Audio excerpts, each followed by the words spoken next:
ये ऑरेंज पंखा चालू कर दो। ये बेटा अमीर साहब आप यहाँ आ जाओ, मैं पानी मंगाऊं तेरे लिए। आजा पानी मंगा लो, आजा आजा आदम भाई, थोड़ा आप भी आ गए।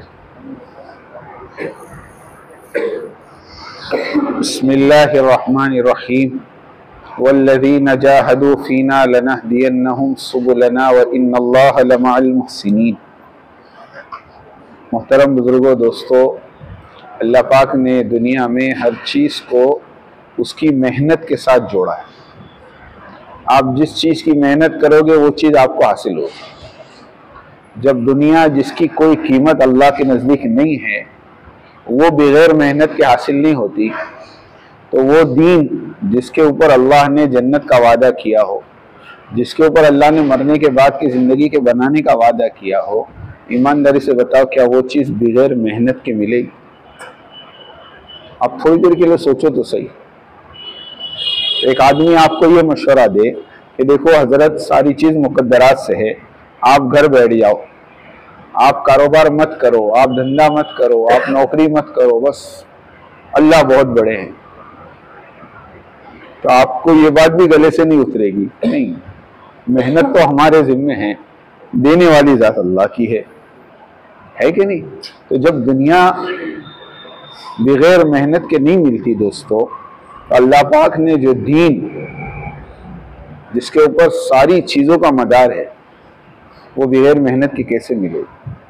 इसके लिए इस वक्त जो हम इस रास्ते में चल रहे हैं ना, ये दुनिया की सबसे ऊंची और सबसे अजीम मेहनत है। आपको सबसे पहले इसका यकीन पैदा करना पड़ेगा। एक वो काम है जो अल्लाह दुनियादारों से ले रहा है, एक वो काम है जो अल्लाह पाक दुनिया के बंदों से ले रहा है और अपना दुनिया का निज़ाम चला रहा है, लेकिन एक वो काम है जिसके लिए अल्लाह ने, सुनो, 1.25 लाख नबियों को भेजा हो। 1 2 नहीं, 1000 2000 नहीं, 1,25,000 कमोबेश नबी दुनिया में जिस काम के लिए आए हो वो काम कितना ऊंचा होगा, कितना अजीम होगा। और ये बात साबित है कि दुनिया में जितने नबी आए हैं, हर नबी के आने का मकसद सिर्फ एक ही है, क़ुलू ला इलाहा इल्लल्लाह तुफ़्लिहून। लोगों कलमा पढ़ लो, लोगों अल्लाह को अपना रब मान लो, लोगों अल्लाह को अपना खालिक और मालिक यकीन कर लो, अल्लाह तुम्हें कामयाब। आज हम लोग भी 4 महीने लगा रहे हैं, चिल्ला लगा रहे हैं, है ना, सहरोजा लगा रहे हैं, और हमारी दावत भी वही दावत है जो नबियों की दावत होती। हर नबी आकर यही बात समझाता है कि दुनिया की जितनी शक्लें, दुनिया के जितने असबाब, दुनिया की जितनी रौनकें आपको नजर आ रही है, ये सब धोखा है, ये सब फर्जी हैं, ये सब बनावटी है। इन तमाम के करने वाले अकेले अल्लाह है, अकेले अल्लाह हैं जो सारी दुनिया के निज़ाम को चला रहे हैं। उनकी मर्जी के बगैर, उनकी मंशा के बगैर दुनिया में एक पत्ता भी नहीं हिल सकता, एक परिंदा अपना पर हिला नहीं सकता। समझ में आई बात? हाँ, कोई कुछ नहीं कर सकता। हर नबी आकर उम्मत को यही समझाते थे कि अपने मसाइल, अपनी परेशानी, अपनी मुसीबतें, अपने हालात अल्लाह के सामने रखो। अल्लाह ही हमारा सब कुछ करता धरता है, अल्लाह ही हमारा मुश्किल कुशा है, अल्लाह ही हमारा हाजत रवा है, अल्लाह ही हमारा नासिर है, मददगार है। अल्लाह की मदद के बगैर कुछ नहीं हो सकता। इस बात को मुझे और आपको इतना बोलना है, इतना बोलना है कि इसका पूरा पूरा यकीन हमारे दिलों में उतर जाए।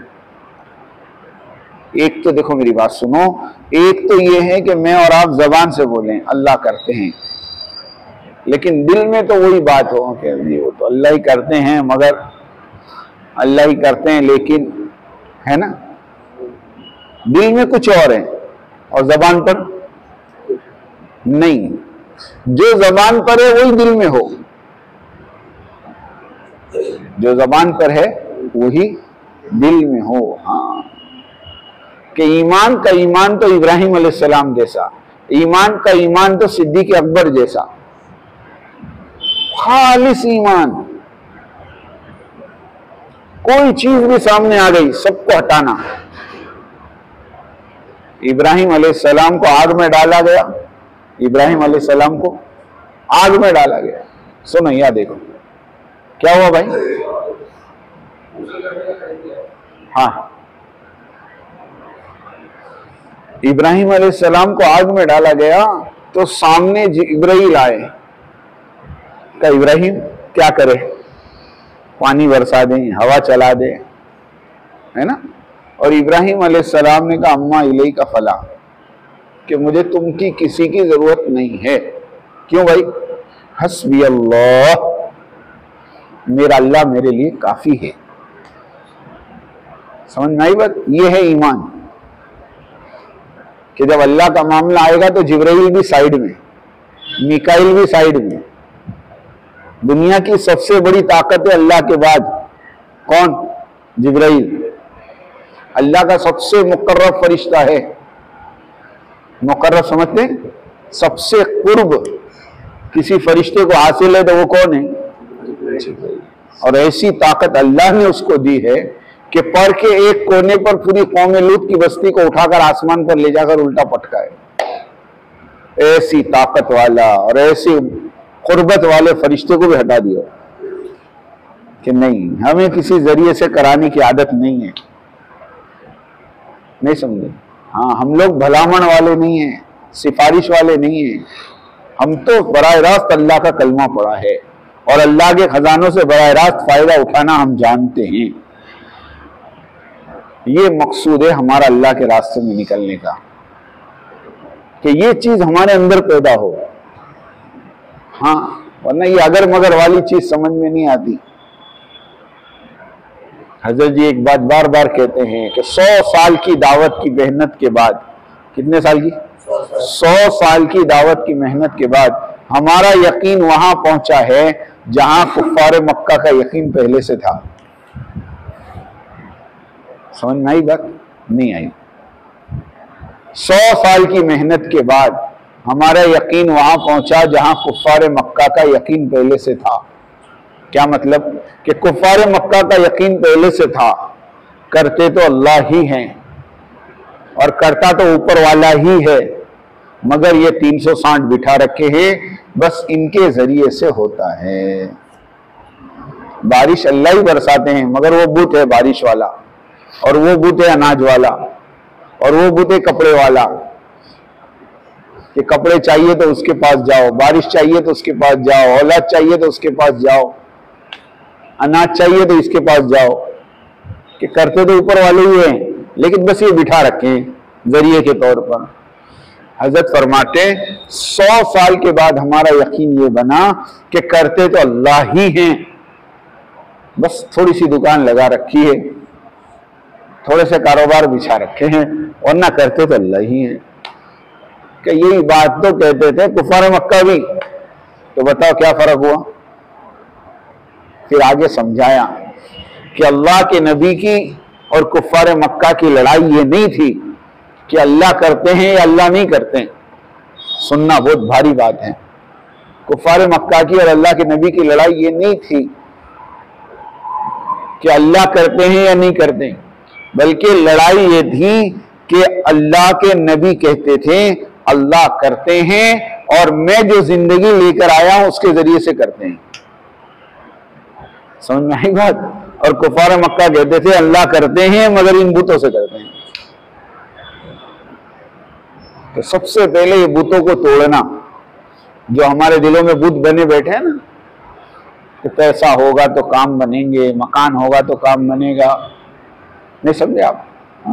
पैसा होगा तो इज्जत मिलेगी, मकान होगा तो लड़की मिलेगी, तो मकान हासिल करो पहले, और मकान बनाने के लिए पैसा लाओ, पैसा लाने के लिए मेहनत करो। हम ये चक्कर में पड़े हैं। और नबी वाला रास्ता, और नबी जो रास्ता बता कर गए वो रास्ता ये है कि तुम अपनी जिंदगियों में अमाल को जिंदा करो। उन अमाल की बरकत से अल्लाह राजी होंगे, और अल्लाह राजी होंगे तो तुम्हारी दुनिया भी बनेगी। और नहीं समझ में?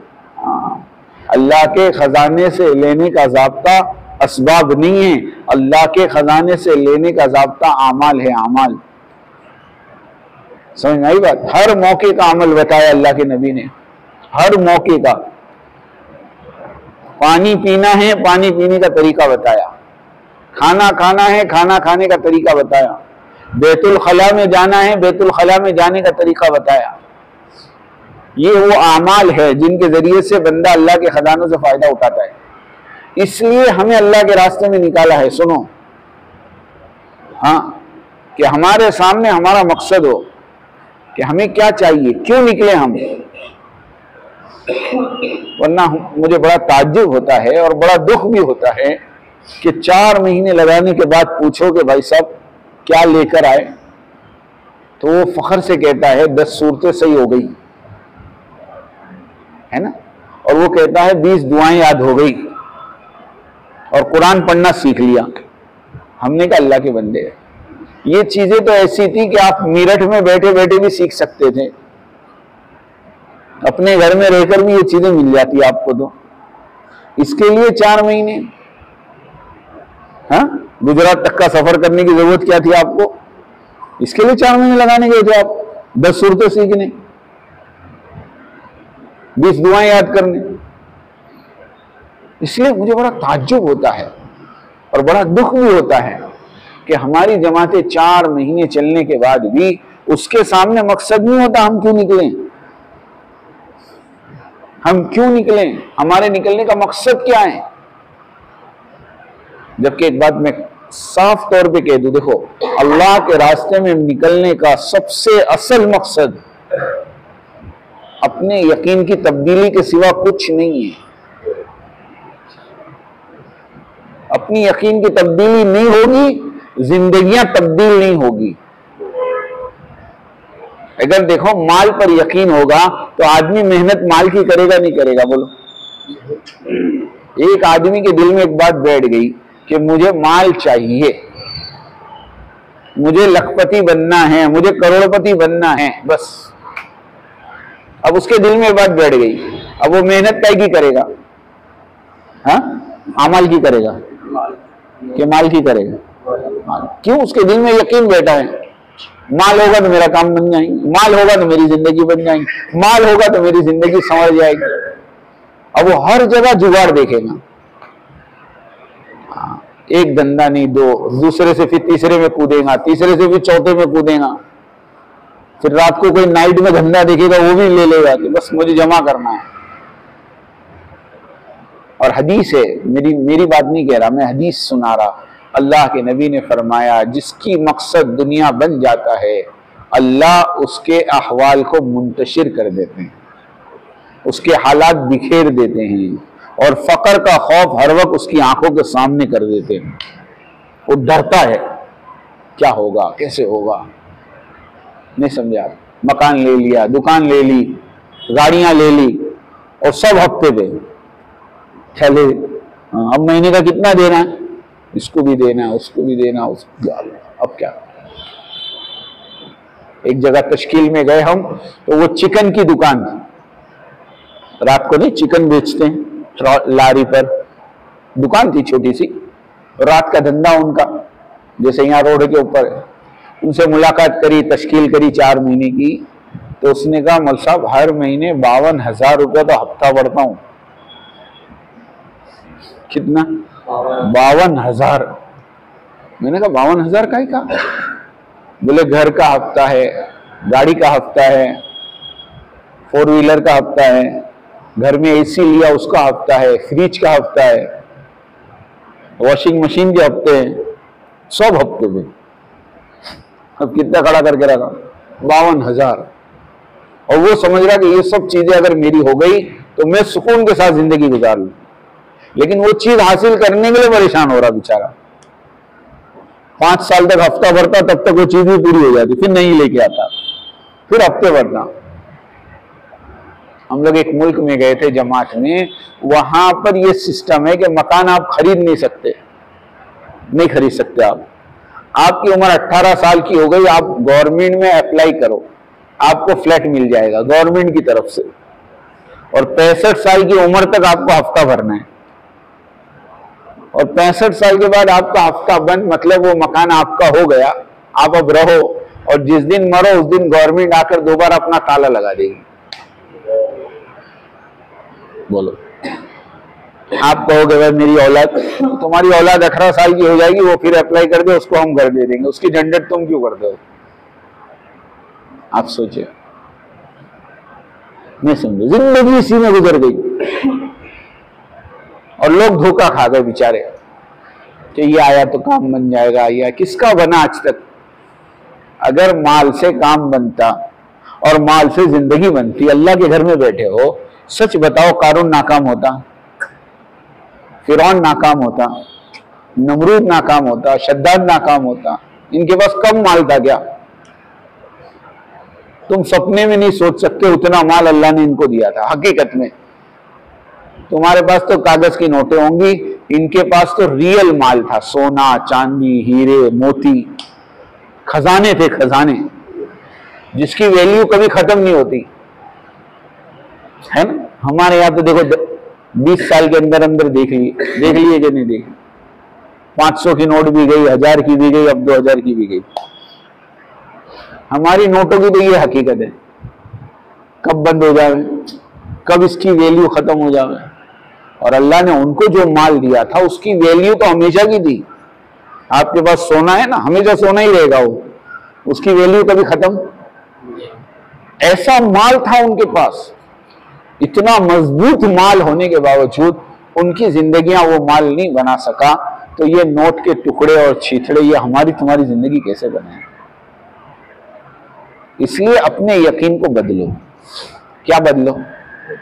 कि माल से जिंदगियां नहीं बनती, आमाल से जिंदगियां बनती है। आमाल असल है, आखिरत असल है। और जो मैंने हदीस सुनाई ना, जिस शख्स का मकसद दुनिया बन जाता है, अल्लाह उसके अहवाल को मुंतशिर कर देते हैं, फकर का खौफ उसकी आंखों के सामने करते हैं। उसके मुकाबिल में एक हदीस है कि जिसका मकसद आखिरत बन जाता है, जो आखिरत ही के लिए सफर करता है और मरने के बाद की जिंदगी उसके सामने रहती है, अल्लाह उसके अहवाल को जमा कर देते हैं। और एक जुमला सुनाऊंगा, आप ताज्जुब करोगे हदीस का, कि अल्लाह रब्बुल इज्जत जमीन और आसमान को उस जिम्मेदारी पे लगाते हैं कि उसके मुकद्दर की रोजी उस तक पहुंचावे। तुम्हारे मुकद्दर की रोजी जमीन आसमान तुमको पहुंचाएगी, तुम भागोगे तुम्हारे पीछे आएगी। कि साहबा की सिफत थी कि साहबा मट्टी में हाथ लगाते थे तो मट्टी क्या बन जाती थी? सोना। चूहे ला ला के अशरफियां देते थे, जिन्नात ला ला के पैसे रख जाते थे। हाँ, अल्लाह ऐसी जगह से काम बनाएंगे कसम खुदा की कि तुम और मैं सोच नहीं सकते। हाँ, और अल्लाह मियां जो इंतजाम करते हैं ना, सुनो, वो हमेशा का करते हैं। दुनिया वाले इंतजाम करेंगे चंद महीनों का, चंद सालों का, सही कह रहा हूं गलत? और अल्लाह का इंतजाम हमेशा का। हाँ, कहते ना, 4 बच्चे एक मुल्क में पढ़ने गए, पढ़ने की जगह मिली, खाने की जगह नहीं मिली। 3 दिन तक भूखे रहे बेचारे, पढ़ते रहे, बर्दाश्त से बाहर हो गया। तो मशवरा करके एक को मांगने भेजा कि गांव में से कुछ मांग कर लाओ रोटी। वो अल्लाह का बंदा गांव में गया और मखलूक से मांगने के बजाय मस्जिद में चला गया और मस्जिद में जाकर 2 रकात पढ़कर अल्लाह से कहा और वहीं लेट गया। आंख लग गई, सो गया। थोड़ी देर के बाद पुलिस आई, सरकारी लोग आए, जो सरकार के होते ना कानंदे, और इसको उठाया और कहा बादशाह साहब ने बुलाया है आपको, बैठ जाओ हमारी सवारी पे। सवारियों पर बिठाकर बादशाह के पास ले गए। बादशाह के पास जाकर खड़ा किया। बादशाह ने पूछा कहां से आए हो? कहा फला मुल्क से। कहा क्या करने आए हो? कहा पढ़ने आया हूं। कितने लोग हैं तुम? कि 4 हैं। और फिर सारी कारगुजारी सुनाई कि हमें पढ़ने की जगह मिली, खाने की नहीं मिली, 3 दिन तक हम भूखे थे, इसलिए मुझे खाना मांगने के लिए भेजा। मैं मांगने के बजाय मस्जिद में जाकर 2 रकात पढ़कर अल्लाह से कहा। तो उस बादशाह ने कहा, अभी थोड़ी देर पहले मेरी आंख लगी थी, अल्लाह के नबी मेरे ख्वाब में आए और कहा कि मेरे 4 उम्मती तेरे मुल्क में मेरा दीन सीखने आए हैं, इन चारों 4 के खाने का इंतजाम कर, और जब तक इनकी पढ़ाई पूरी ना हो तब तक इंतजाम कर।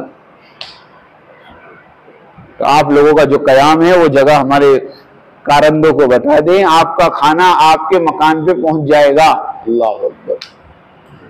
अब बताओ, इसको कहते हैं इंतजाम। मखलूक से मांगे तो कितने दिन का मिलता? 1 टाइम का, 2 टाइम का, 5 टाइम का। कोई खिलावे तो अरे बोलो ना। हाँ, इसलिए आदत डालो, अपने यकीन को बनाओ। हमारी जरूरतें हमेशा हम अल्लाह के सामने पेश करेंगे, अल्लाह के अलावा किसी के सामने नहीं पेश करेंगे। समझ में आई बात? हाँ, उसमें उम्र का कोई दखल नहीं है। एक छोटा सा बच्चा पढ़ने के लिए आया, सुनो, उसको भी पढ़ने की जगह मिली, खाने की नहीं मिली। उसने मुसल्ला बिछाया, 2 रकात नमाज पढ़ी। बच्चे बच्चे होते हैं, अल्लाह से कहा, अल्लाह तू खाने का इंतजाम कर। मां सब पूना वाले रहमतुल्लाह अलैह किस्सा सुना दे। तो जैसे इसने दुआ की, कहते गांव में एक बड़े मियाँ का इंतकाल हो गया। क्या हो गया? एक बड़े मियाँ का इंतकाल हो गया। और वो घर वाले जो थे ना, मैयत के घर वाले, उन्होंने कहा 40 दिन तक हम किसी गरीब को ईसाले सवाब के लिए खाना खिलाएंगे, अगर कोई गरीब हो तो बताओ। तो लोगों ने कहा यही बच्चा है बेचारा, पढ़ने आया है, खाने का कोई इंतजाम इसी को खिला दो। 40 दिन तक खिलाया। 40वां दिन आया, फिर बच्चे को मालूम पड़ा कि आज आखिरी दिन है ना। उसने फिर मुसल्ला बिछा। अल्लाह अकबर। अपने तो किसको बोलेंगे? अल्लाह ही को बोलेंगे। अल्लाह के अलावा अपना है कौन? हाँ, जाने अल्लाह के अलावा किसको बुलाएंगे? बोलो, समझ में आई बात? हाँ, तो उसने फिर मुसल्ला बिछाया, फिर 2 रकात पढ़ी, फिर अल्लाह से मांगा। तो फौरन उसी दिन एक दूसरे बड़े मियाँ का इंतकाल हो। दूसरे बड़े मियाँ का इंतकाल हो गया।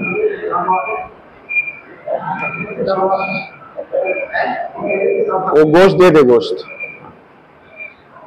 बड़े मियाँ का इंतकाल हो गया, दूसरे का। अब उन्होंने भी कहा, सुनो, उन्होंने भी कहा कि हम भी किसी गरीब को खेलना खिलाएं।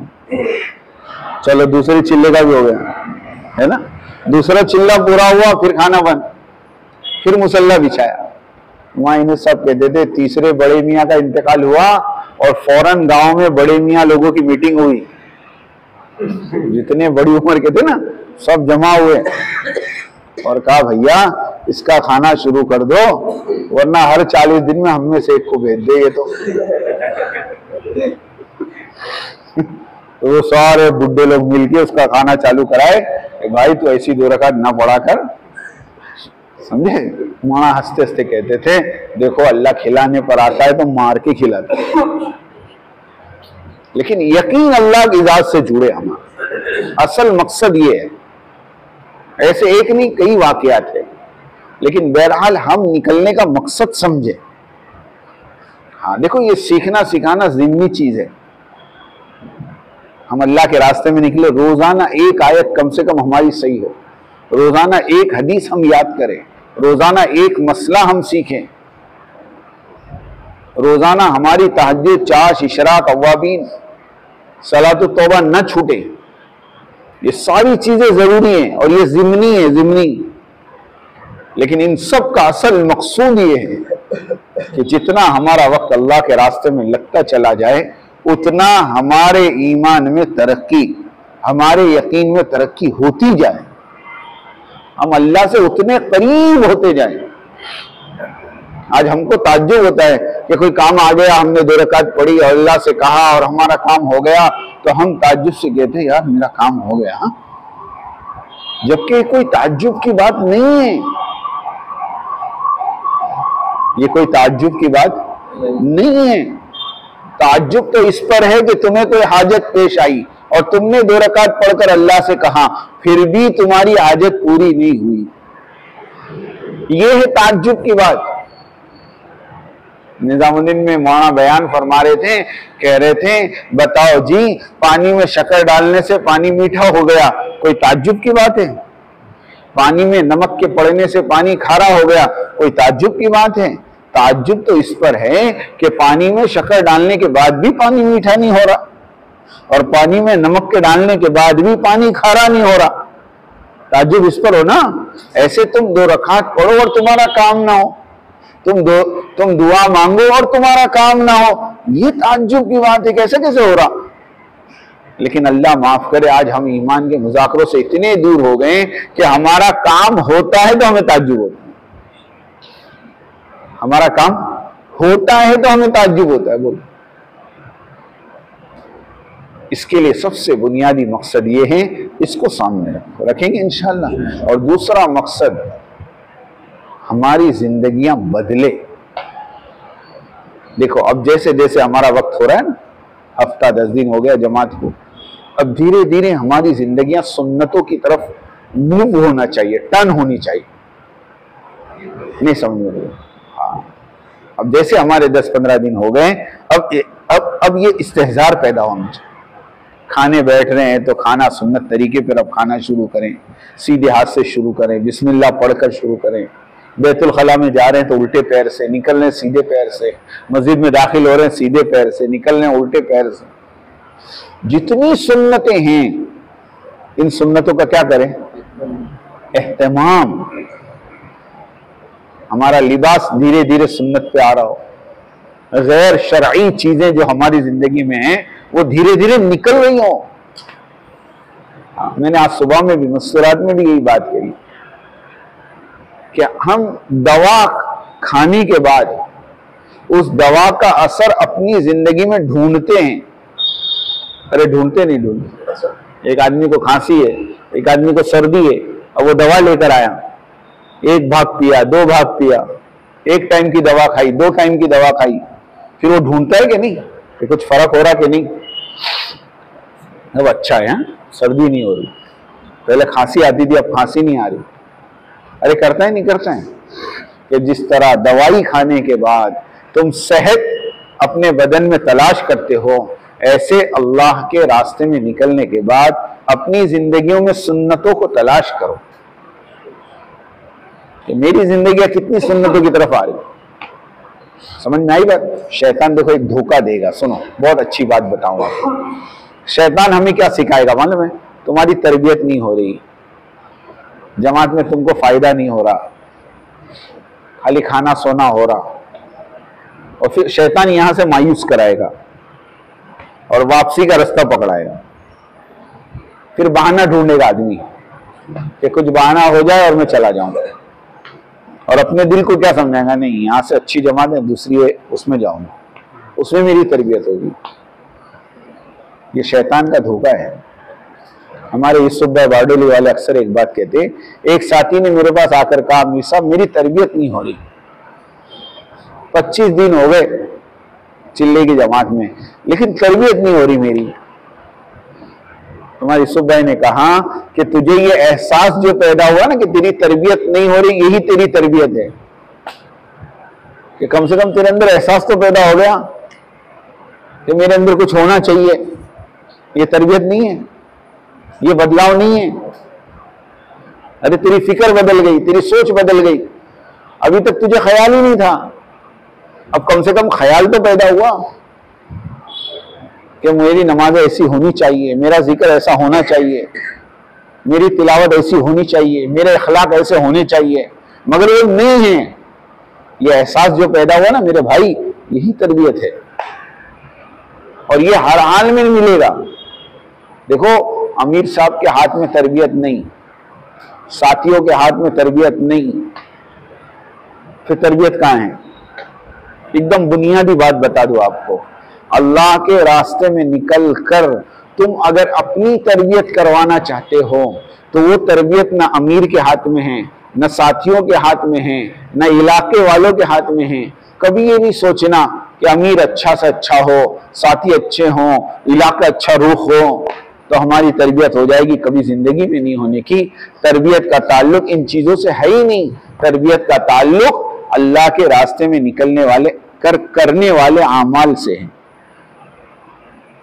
8 आमाल है, 8 मशवरा है, तालीम है ना, 5 वक्त की नमाज है, रोजाना का गश्त है, रोजाना की हर नमाज के बाद का मुज़ाकरा है, खाना है, सोना है, सफर है। ये 8 इज्तिमाई आमाल है। इनको पाबंदी से करना, कोई करे ना करे, कोई बैठे ना बैठे, नहीं समझे। मैं सो रहा हूं, 3:30 बज गए, तालीम का वक्त हो गया है ना, अब मैं चुपचाप देखता हूं अम्मी साहब उठे कि नहीं, अम्मी साहब ने उठे, जाना आप लोग क्या पढ़िए। लो, ये गलत बात है, ये तुम अपना नुकसान कर रहे हो।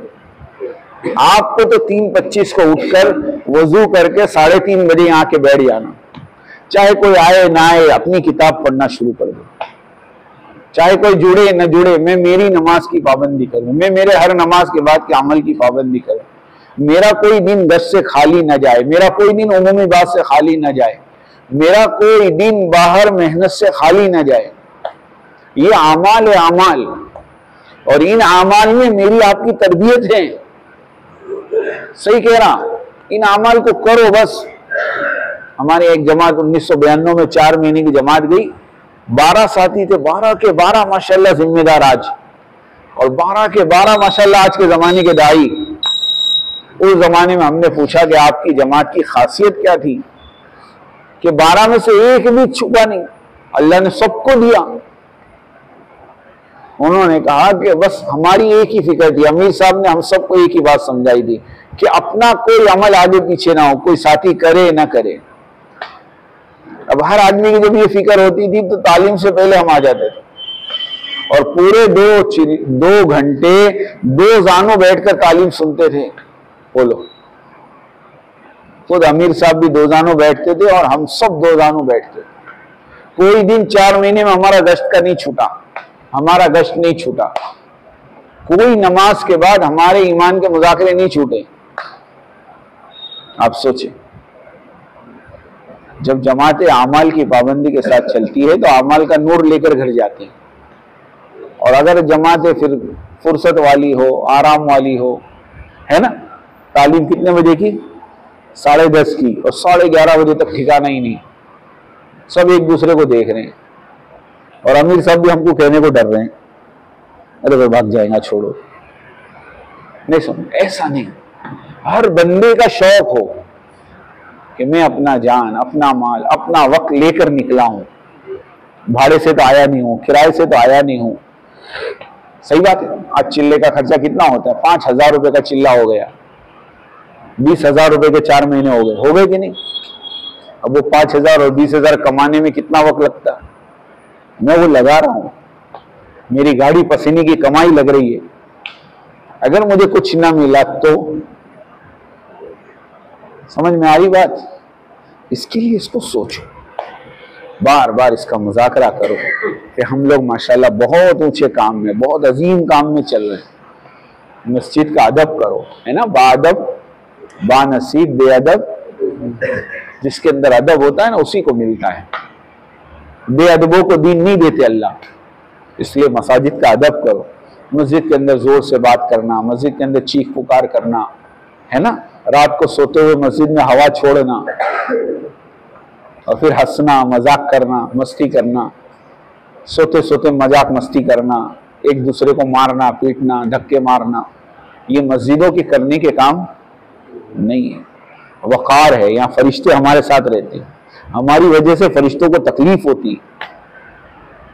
समझ में आई बात, ये बार बार कहने की चीज नहीं है। आप लोग समझदार लोग हैं माशाल्लाह, पढ़े लिखे लोग हैं, है ना। पिछले जमाने की तरह थोड़ी जाहिल लोग हैं। आजकल का तो हर बच्चा माशाल्लाह एजुकेटेड है, पढ़ा हुआ है, समझदार है। आप खुद समझो आप कहाँ हो, किस निस्बत पर हो। सच कह, काम को नेक नाम नहीं कर सकते तो कम से कम बदनाम तो मत करो। मौलाना यूनुस साहब का एक किस्सा सुनाऊं फिर बात खत्म अपनी। मौलाना यूनुस साहब एक मरतबा कहते थे, औरंगजेब के जमाने में एक बहरूपिया था जो रूप बदल बदल कर आया करता था। जब देखो जब आता औरंगजेब उसको पहचान लेते। एक मर्तबा औरंगजेब ने कहा कि अगर तू मेरे पास ऐसे रूप में आवे कि मैं तेरे को ना पहचानूं तो मैं तुझे 2 सोने के सिक्के दूंगा। कितने सिक्के? 2 सोने के सिक्के। चल पक्का, हमारी शर्त, पर तू पहचानने में नहीं आना चाहिए। तू यार ऐसे कमजोर कमजोर रूप धारता है कि पकड़ा जाता है। उसने कहा ठीक है बादशाह साहब, अपनी शर्त हो गई। अब उसके कुछ महीनों के बाद बादशाह साहब यहाँ दक्कन आने के थे, रत्नागिरी तरफ, दिल्ली से, समझ रहे हो? हाँ, औरंगजेब रहमतुल्लाह। तो इसको मालूम पड़ गया कि बादशाह साहब इस तरफ आने वाले हैं, तो ये महीनों पहले जाकर वहां बैठ गया दक्कन में, और वहां जाकर एक जंगल में कुटिया बनाई, झोपड़ी बनाई, और अपने 2 चेले चपाटों को तैयार किया और कहा बस तुम्हारे आवाज लगाने का, हजरत हजरत हजरत हजरत, और मैं बन जाता हूं हजरत, मैं तुम्हारा पीर और तुम मेरे मुरीद। अब लोग तो लोग है बेचारे, फंसते बेचारे, लोगों की लाइन लग गई, बड़े बुजुर्ग आए हैं, बड़े बुजुर्ग आए हैं, है ना। अब सबको दम भी कर रहे हैं, हाथ भी रख रहे हैं, माशाल्लाह है बेरूपिया। अब उसी वक्त बादशाह की भी सवारी उस जमाने में वहां से गुजरी, तो किसी ने बादशाह के कान में कहा कि यहाँ जंगल में एक बहुत बड़े बुजुर्ग रहते हैं, आप कहो तो आप भी उनकी जियारत कर लें। अब बादशाह तो अल्लाह वाले थे, कहा चलो ठीक है कोई अल्लाह वाले तो देख लें कौन है। अब बादशाह साहब अपनी पूरी सवारी के साथ, वजीरों के साथ उनकी चौखट पे आए, और बादशाह साहब ने एक प्लेट तैयार की जिसके अंदर अशरफियां रखी, पूरी प्लेट अशरफियों से सजाई, और कहा हमारी तरफ से बुजुर्ग को नजराना पेश करें। अब बादशाह साहब पहुंचे और वो प्लेट उनके सामने रखी, वो बैठे हुए थे, जो भी उनकी मसनद थी, और बादशाह साहब सामने खड़े, और उनका जो वजीर है उसने प्लेट पेश की कि हजरत की तरफ से आपको ये नजराना है। तो उसने बैठे बैठे लात मार के पूरी प्लेट उड़ा दी, अशरफियों से भरी, और गुस्सा हो गया। किस पर? औरंगजेब पर। बदतमीज आदमी, हमें क्या दुनियादार समझाए तू, ये लगा रखा, निकल यहां से। औरंगजेब भी घबरा गए कि अरे बहुत बड़े अल्लाह वाले मालूम है, अशरफी को लात मार दी, और बादशाह के साथ ऐसी बात। तो बादशाह साहब ने माफी मांगी कि हजरत आपकी शान में गुस्ताखी हो गई, माफ करे, करके वापस कुटिया से बाहर, और बादशाह अपने रास्ते पे चल पड़े। अब इसने अपना सारा रूप जो है वो उतारा और भागता हुआ गया, और वो बादशाह के सामने जाके खड़ा हो गया, और बादशाह से कहा बादशाह मैं शरत जीत गया। का क्या मतलब? का वो जो बुजुर्ग जो आप गए थे ना अभी, वो मैं ही था। अरे बाप रे, लाओ बोले मेरी 2 अशरफियां। तो बादशाह को बड़ा ताज्जुब हुआ, आपकी प्लेट भर के अशरफी पेश करी तो लात मारा, और 2 अशरफी के लिए यहां भाग के आया। पूछा ऐसा क्यों किया? तो वो बहरूपिये ने जो जवाब दिया ना, मां इनो साहब वो जवाब दिया करते थे।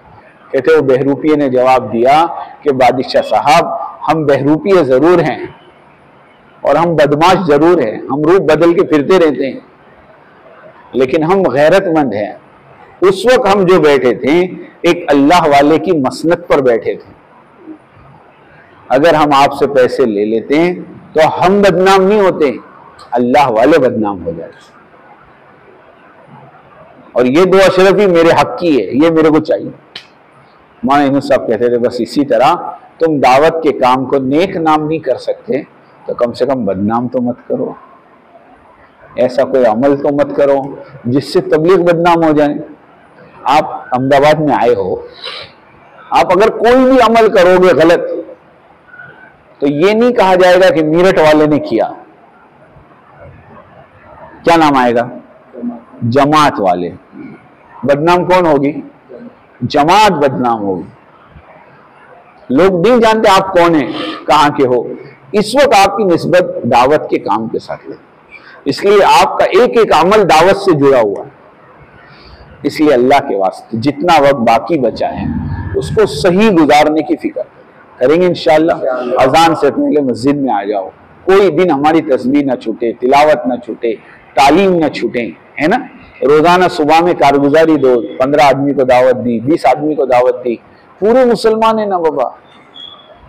एक है रहबर के साथ जाओ, रहबर के साथ जाओगे ना तो रहबर तो उनकी मुलाकात कराएंगे जो रहबर जानते हैं, जो बात सुनते हैं, और तुम जाओगे तो ऐसे लोगों से मिलोगे जो बात नहीं सुनते। आपको क्या मालूम ये बरेलवी है, ये अहले हदीस है, नहीं, आप तो किसी से भी मिल लोगे, और हमको हर एक से मिलना है, करेंगे इंशाअल्लाह। अल्लाह पाक मुझे